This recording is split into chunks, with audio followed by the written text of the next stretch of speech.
Hello, my self BL Bambi.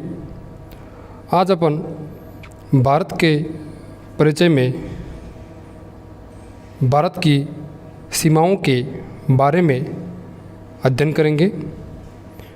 Bharat की सीमाओं की अगर बात करें तो भारत की सीमाओं को मुख्य रूप से 3 भागों में विभाजित किया गया। पहला स्थलीय सीमा, दूसरा तटीय सीमा, तीसरा समुद्री सीमा। सबसे पहले स्थलीय सीमा 15,106.7 किलोमीटर जो 7 देशों से लगती है और भारत के 16 राज्य और 2 केंद्र शासित प्रदेश इन सीमाओं पर स्थित हैं। तटीय सीमा राज्यों के अनुसार 6,100 किलोमीटर और द्वीप समूह सहित 7,516.6 किलोमीटर है, जिसमें भारत के 9 राज्य और 4 केंद्र शासित प्रदेश स्थित हैं। समुद्री सीमा की बात करते हैं। भारत की समुद्री सीमा को मुख्य रूप से 3 भागों में विभाजित किया जाता है। पहला प्रादेशिक समुद्री सीमा जो 12 समुद्री मील तक फैली हुई है। दूसरा अविच्छिन्न सीमा क्षेत्र जो 24 समुद्री मील तक फैली हुई है। तीसरा अनन्य विशिष्ट आर्थिक सीमा मंडल जो 200 समुद्री मील तक फैला हुआ है। इस भारत के मानचित्र पर तीनों सीमाएं स्पष्ट हैं। स्थलीय सीमा की बात करते हैं तो ये चीज़ जो दिख रही है आपको इस रूप में, ये जो लाइन मैंने बनाई है ये पूरी आपकी स्थलीय सीमा है जो 7 देशों से लगी हुई है। दूसरी सीमा बताई मैंने तटीय सीमा, ये जो आपका ब्लू रंग का जो दिख रहा है इस प्रकार से ये सीमा जो आ रही है आपकी, ये आपकी तटीय सीमा है। और तीसरा मैंने बताया समुद्री सीमा। इन सीमाओं पर समुद्र में जो सीमाएं बनी हुई है जैसे 0 से लेकर के 12 समुद्री मील तक प्रादेशिक वाली थी, उसके 24 में विच्छिन्न मंडल था, तीसरा अनन्य आर्थिक सीमा मंडल स्थित है। सबसे पहले भारत की स्थलीय सीमा के बारे में अध्ययन करेंगे अपन। भारत की स्थलीय सीमा 15,106.7 किलोमीटर विस्तारित हैं और एक और इकाई की बात करें 9,386.86 मील के रूप में भी प्रदर्शित कर सकते हैं।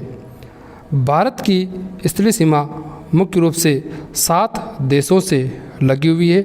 उसकी एक सिंपल सी ट्रिक है, बचपन में BA करना, BCPN बचपन, M में और क्या करना है BA करना। बचपन में BA करने की आस है तो ये इसकी ट्रिक हो जाएगी।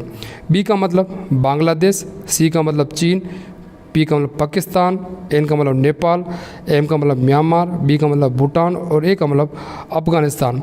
भारत के साथ स्थलीय सीमा बनाने वाले 7 देश हैं और स्थलीय सीमा पर स्थित भारत के राज्य हैं 16 राज्य और 2 हैं केंद्र शासित प्रदेश।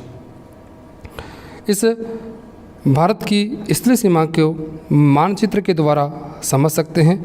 यह रहा आपका अफगानिस्तान जो मात्र लद्दाख केंद्र शासित प्रदेश को स्पर्श कर रहा है। यह रहा आपका पाकिस्तान, यह आपका चीन, यह आपका नेपाल, भूटान, बांग्लादेश और म्यांमार। इस चीज़ को अपन एक चित्र के माध्यम से आसानी से समझ सकते हैं कि किन देश की कितनी सीमा किस राज्य को लगती है। देखें आप इस चित्र के माध्यम से। सबसे पहले अपन बात करते हैं बांग्लादेश। बांग्लादेश की जो सीमा है 4,096.7 किलोमीटर और बांग्लादेश जो है वह 5 राज्यों को स्पर्श कर रहा है, पश्चिम बंगाल, असम, मेघालय, त्रिपुरा और मिज़ोरम। इन राज्यों को स्पर्श कर रहा है। मैप के माध्यम से देखें आप, यह है आपका बांग्लादेश। बांग्लादेश में देखिए सबसे पहले पश्चिम बंगाल उसके बाद आपका रहा असम, उसके बाद मेघालय, उसके बाद त्रिपुरा, उसके बाद मिजोरम। 5 राज्य बांग्लादेश को स्पर्श करते हैं और टोटल सीमा इसकी 4096.7 किलोमीटर है। और सबसे ज़्यादा सीमा बनाने वाला राज्य है पश्चिम बंगाल। दूसरे देश की बात करते हैं चीन।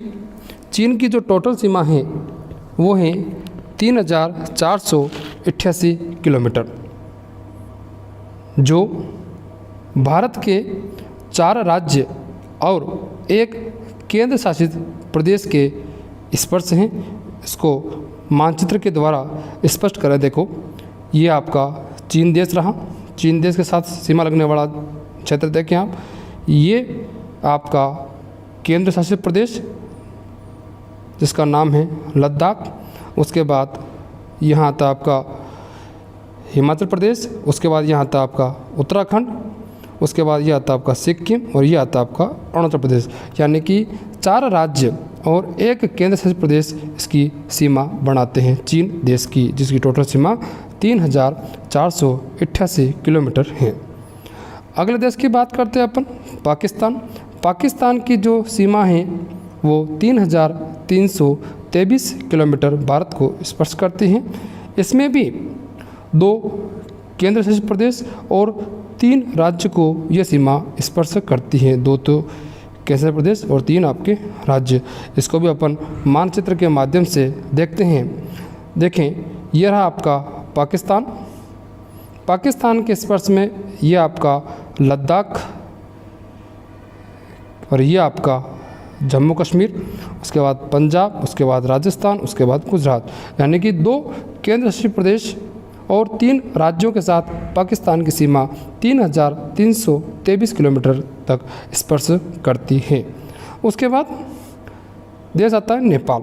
नेपाल के साथ सीमा जो बनती है वो बनती है 1751 किलोमीटर, जो भारत के 5 राज्यों को स्पर्श करते हैं, उत्तराखंड, यूपी, बिहार, पश्चिम बंगाल और सिक्किम। इसको अपन मानचित्र के माध्यम से देखें, यह रहा आपका नेपाल देश। नेपाल देश को स्पर्श करने वाला पहला हो गया आपका उत्तराखंड, उसके बाद हो गया यूपी, उसके बाद हो गया आपका बिहार, उसके बाद हो गया आपका पश्चिम बंगाल और उसके बाद यह हो गया आपका सिक्किम। 5 राज्य नेपाल को छूते हैं या उसकी सीमा को स्पर्श करते हैं। अगले देश की बात करते हैं अपन म्यांमार। म्यांमार की जो टोटल सीमा है 1643 किलोमीटर है। यह भारत के 4 राज्यों को स्पर्श करता है। पहला अरुणाचल प्रदेश, नागालैंड, मणिपुर और मिजोरम। इसको भी अपन मानचित्र के माध्यम से देखते हैं।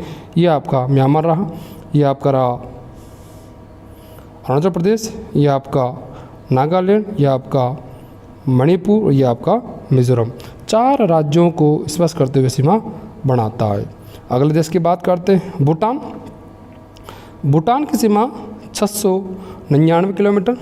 यह भी भारत के 4 राज्यों के साथ में सीमा बनाता है, सिक्किम, पश्चिम बंगाल, असम और अरुणाचल प्रदेश। इसको भी अपन मानचित्र के माध्यम से देखते हैं। ये रहा आपका भूटान का मानचित्र।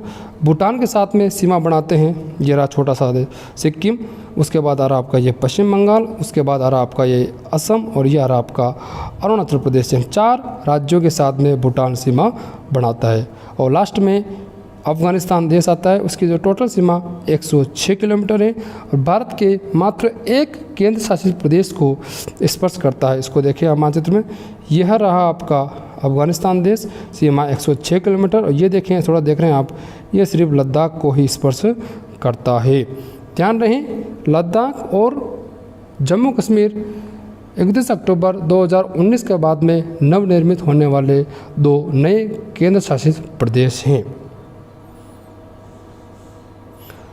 इसी क्वेश्चन को कई बार थोड़ा डिफ़िकल्ट रूप में पूछा जाता है कि भारत के साथ देशों की जो सीमा बनाते हैं उनका अवरोही क्रम या आरोही क्रम में व्यवस्थित कीजिए। अवरोही क्रम में तो हो जाएगा बांग्लादेश, चीन, पाकिस्तान, नेपाल, म्यांमार, भूटान और अफ़गानिस्तान। ये हो रहा है घटता क्रम।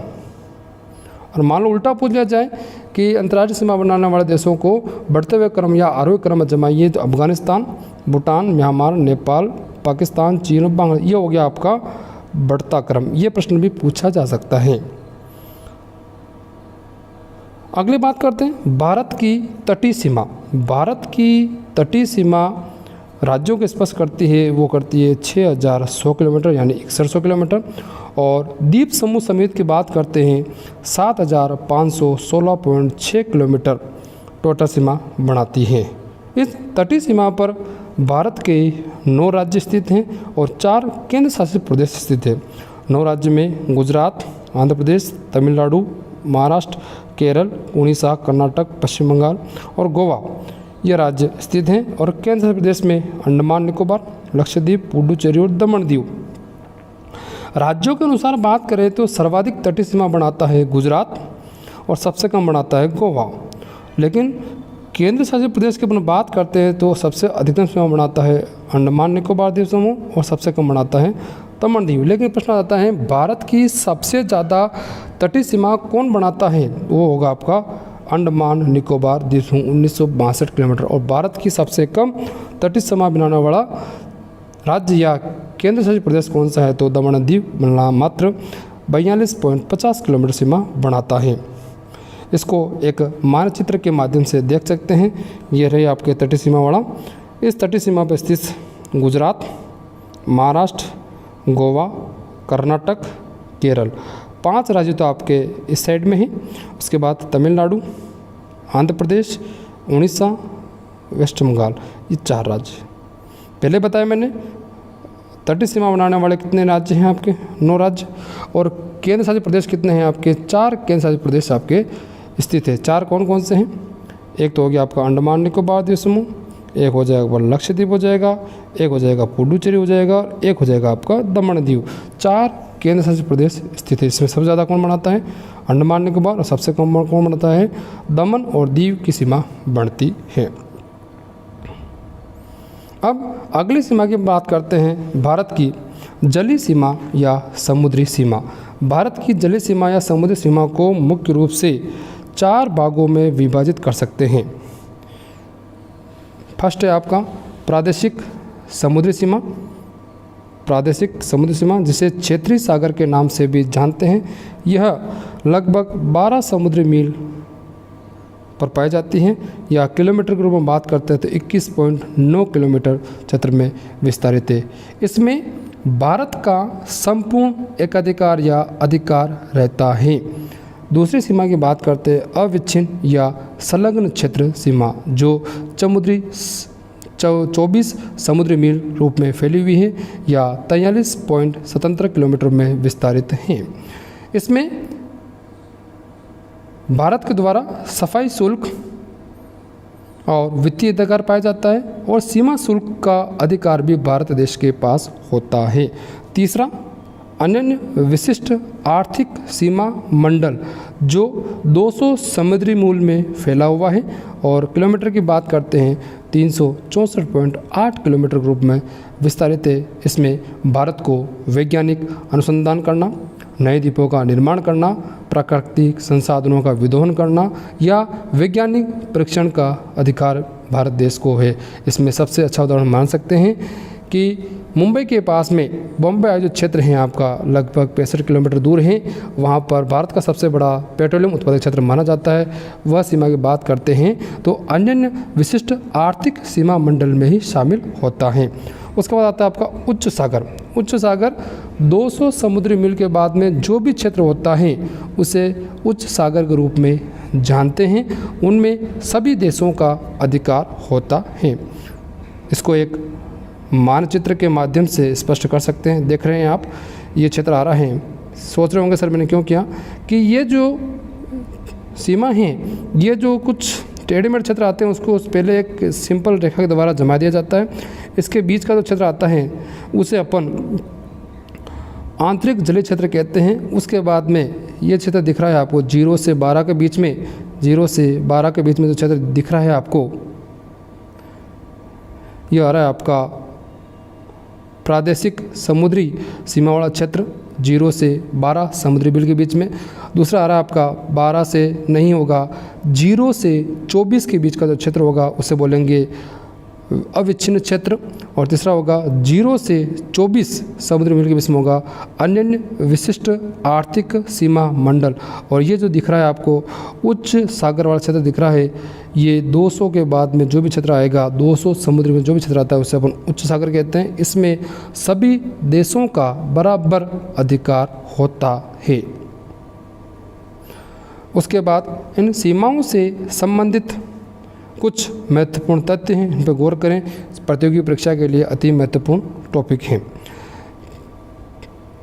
पहला चीज़ की बात करते हैं, रेड क्लिफ रेखा। रेड क्लिफ रेखा भारत और पाकिस्तान के बीच स्थित है, जिसकी टोटल लंबाई 3,323 किलोमीटर में फैली हुई है, जिसका निर्धारण 1947 में हुआ था। दूसरा, डूरंड रेखा पाकिस्तान और अफगानिस्तान के मध्य में। तीसरा, मैकमोहन रेखा चीन और भारत का अरुणाचल प्रदेश जो राज्य आता है उनके मध्य में रेखा है, उसे मैकमोहन रेखा के रूप में जानते हैं। Next, zero line. Zero line Bangladesh और भारत का जो त्रिपुरा राज्य है उसके मध्य में स्थित है। नेक्स्ट, 24 डिग्री अक्षांश भारत और पाकिस्तान के बीच में। 3 बीघा गलियारा भारत और बांग्लादेश के मध्य में, जिसमें भारत का त्रिपुरा राज्य शामिल होता है।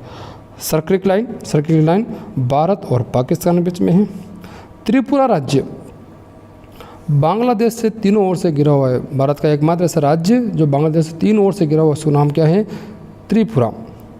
ऐसे राज्य जो न तो किसी देश से स्पर्श करते हैं न ही किसी सागर से स्पर्श करते हैं, जिसमें हरियाणा, मध्य प्रदेश, छत्तीसगढ़, झारखंड और तेलंगाना, यानी 5 राज्य ऐसे हैं, बिल्कुल बफर स्टेट कह सकते हैं, जिनकी सीमा न तो किसी देश से लगती है न किसी सागर से स्पर्श करती है।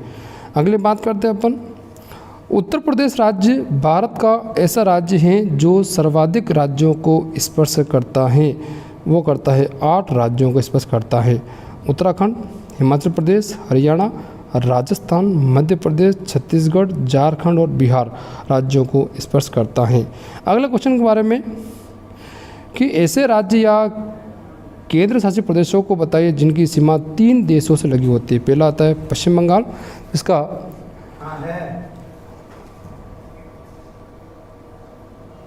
बांग्लादेश, नेपाल और भूटान से लगती है। उसके बाद सिक्किम की सीमा चीन, नेपाल और भूटान से लगती है। उसके बाद अरुणाचल प्रदेश सीमा चीन, भूटान और म्यांमार से लगती है। उसके बाद लद्दाख केंद्र शासित प्रदेश सीमा चीन, अफगानिस्तान और पाकिस्तान से लगती है। अगला क्वेश्चन कि पुडुचेरी भारत का एकमात्र ऐसा केंद्र शासित प्रदेश है जिसका विस्तार 3 राज्यों में फैला हुआ है, आंध्र प्रदेश में, तमिलनाडु में और केरल में, जिसका मुख्य विस्तार आपका तमिलनाडु में फैला हुआ है। Thank you. वीडियो अच्छा लगे कमेंट करें। थैंक्स।